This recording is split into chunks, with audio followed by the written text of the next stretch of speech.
एक बात तय है कि मोकामा गोपालगंज दोनों सीट हम लोग जीत रहे हैं। बिहार हित मेरे लिए सर्वोपरि है, सबसे ऊपर है, और जो भी निर्णय मैं लूँगा वो बिहार हित में ही लूँगा। और रामविलास पासवान जी के समर्थक कभी नहीं भूल पाएंगे कि मुख्यमंत्री नीतीश कुमार जी ने किस तरीके से उन्हें अपमानित करने का काम किया, उनके जीते जी ही नहीं, उनके निधन के बाद।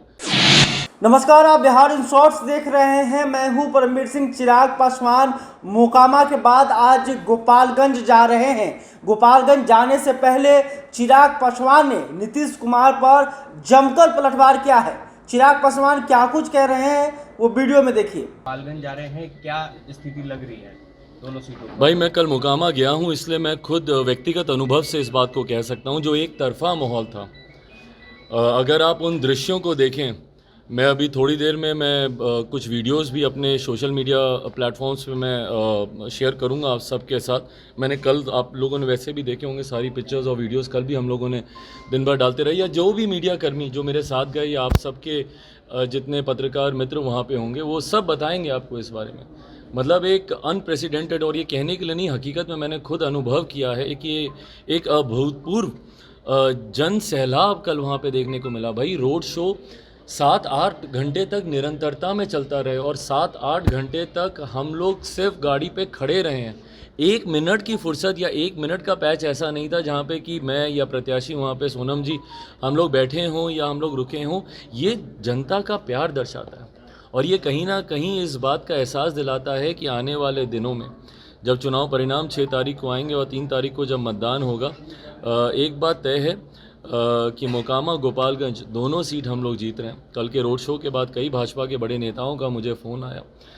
कल के बाद से जो एक नई परिस्थिति भी वहाँ पे बनी है, ये भी अपने आप में दर्शाता है कि दोनों जगह जीत हम लोग की, बीजेपी के कैंडिडेट्स की सुनिश्चित है। जीत के मार्जिन के लिए अब हम लोग को प्रयास करना होगा कि कितना उसको बढ़ा सकते। चिराग, आरजेडी कह रही है कि चिराग पासवान ने अपने पिता का सम्मान नहीं किया, जिस तरीके से दिल्ली में बीजेपी के पुलिस के द्वारा मूर्तियों को तोड़ा गया रामविलास पासवान के, और उसी बीजेपी के लिए चुनाव प्रचार करने जा रहे हैं। भाई, चिराग पासवान की लड़ाई व्यक्तिगत लड़ाई कभी भी नहीं है और ना कभी रहेगी। मैं व्यक्तिगत हितों को, व्यक्तिगत स्वार्थों को ना मैंने कभी ऊपर रखा है, ना मुझे ऊपर रखने की ज़रूरत है। भाई, मेरे नेता का आशीर्वाद मेरे व्यक्तिगत हितों के संरक्षण के लिए बहुत है। पापा जहाँ कहीं भी हैं, उनके आशीर्वाद की वजह से जब मैं इतनी विपरीत परिस्थिति से निकल गया, तो मैं आगे का भी संघर्ष कर लूँगा अच्छे से। तो इसलिए मेरी लड़ाई कभी व्यक्तिगत हितों के लिए ना थी, ना है, ना कभी रहेगी। बिहार हित मेरे लिए सर्वोपरि है, सबसे ऊपर है, और जो भी निर्णय मैं लूँगा वो बिहार हित में ही लूँगा। और जो लोग बोलते हैं भैया कि वो चिराग पासवान के हितों की चिंता नहीं करें, भैया आज की तारीख में सरकार में आप हैं, और आप एक ऐसे व्यक्ति के साथ आपने सरकार में गठबंधन किया है जो आपके सामने, आप ही के मंच पे खड़े होकर आपके नेताओं के अतीत में किए गए कार्यशैली के ऊपर सवाल उठाते हैं। आप ही के सामने मुख्यमंत्री नीतीश कुमार जी प्रश्न उठाते हैं कि 15 साल पहले का बिहार कैसा था। और ये कोई बहुत पहले की बात नहीं कर रहा, मैं हाल फिलहाल के दिनों की भी मैं बात कर रहा हूँ। तो ऐसे में जब मुख्यमंत्री जी आपके कार्यशैली पर सवाल उठाते हैं, आज की तारीख में सत्ता में आप हैं, आप बिहार के हित का काम कीजिए, आप अच्छा काम करेंगे, भाई मैं भी आपकी तारीफ करूँगा। पर चिराग पासवान कभी भी व्यक्तिगत हितों या व्यक्तिगत स्वार्थों के लिए कभी भी कोई निर्णय नहीं लेगा। जो भी निर्णय होगा वो सिर्फ और सिर्फ बिहार हित में लिया गया। उन्होंने ये भी कहा है कि चिराग पासवान भूल सकते हैं, लेकिन रामविलास पासवान के समर्थक नहीं भूल सकते हैं, और मोकामा और गोपालगंज में वो पता चल जाएगा। बिल्कुल, और रामविलास पासवान जी के समर्थक कभी नहीं भूल पाएंगे कि मुख्यमंत्री नीतीश कुमार जी ने किस तरीके से उन्हें अपमानित करने का काम किया, उनके जीते जी ही नहीं, उनके निधन के बाद। गोपालगंज और मोकामा के समर्थक मुख्यमंत्री नीतीश कुमार जी के दिए गए कल के बयान को भी याद रखेंगे कि किस तरीके से उनके निधन के बाद उनके व्यक्तिगत पारिवारिक रिश्ते संबंधनों के ऊपर उंगली उठाई गई, और जो अच्छे तरीके से नहीं उठाई गई है। तो गोपालगंज और मोकामा में लोक जनशक्ति पार्टी रामविलास, मेरे नेता आदरणीय रामविलास पासवान जी के समर्थक मुख्यमंत्री जी के कल के बयान को भी याद रखेंगे, और निरंतरता में मुख्यमंत्री जी के द्वारा किए गए अपमान को। आप लोग को याद होगा 2020 में जब ये चुनाव को लेकर गठबंधन की जब घोषणा हुई थी, पटना के किसी एक होटल में उसकी घोषणा की गई थी, उसमें मुख्यमंत्री जी ने क्या कहा था कि अरे जाकर पूछिए रामविलास जी से कि आपने 2 विधायकों की वजह से वो राज्यसभा चले गए हैं क्या। उस वक्त उनका वो तंज कसना और अपने विधायकों की धौंस दिखाना, कहीं ना कहीं वो अपने विधायकों का दबदबा मेरे नेता के ऊपर तब जाहिर कर रहे थे जब मेरे नेता उस वक्त वेंटिलेटर पे थे।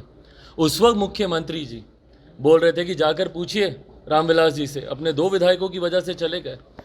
जो घमंड उनको था अपने विधायकों पर, बिहार की जनता ने 2020 में उनके विधायकों को लेकर उनके घमंड को ही तोड़ने का काम किया।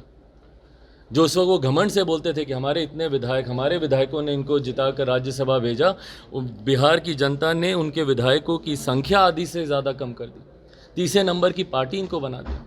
तो सही बोल रहे हैं राजद के नेता, गलत नहीं बोल रहे हैं, सही बोल रहे हैं कि गोपालगंज और मोकामा के लोग इस बात को भूलेंगे नहीं, मेरे नेता के समर्थक इस बात को भूलेंगे नहीं कि मुख्यमंत्री ने किस तरीके से उनका अपमान किया। तो आपने सुना कि चिराग पासवान ने कहा कि नीतीश कुमार ने किस तरह से मेरे पिता का अपमान किया है वो बिहार की जनता जानती है। चिराग पासवान ने इसके साथ यह भी दावा किया कि मोकामा और गोपालगंज में बीजेपी के उम्मीदवार चुनाव जीत रहे हैं।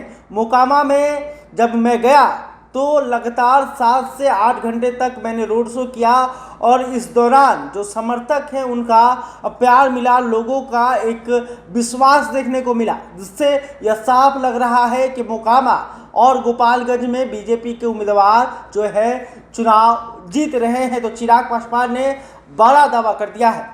बहरहाल अभी तक आपने हमारे चैनल को सब्सक्राइब नहीं किया तो तुरंत कर लें। इस खबर को लेकर आप क्या सोचते हैं कमेंट करके बताइएगा। वीडियो फेसबुक पर देख रहे हैं तो हमारे पेज को भी लाइक करें। धन्यवाद।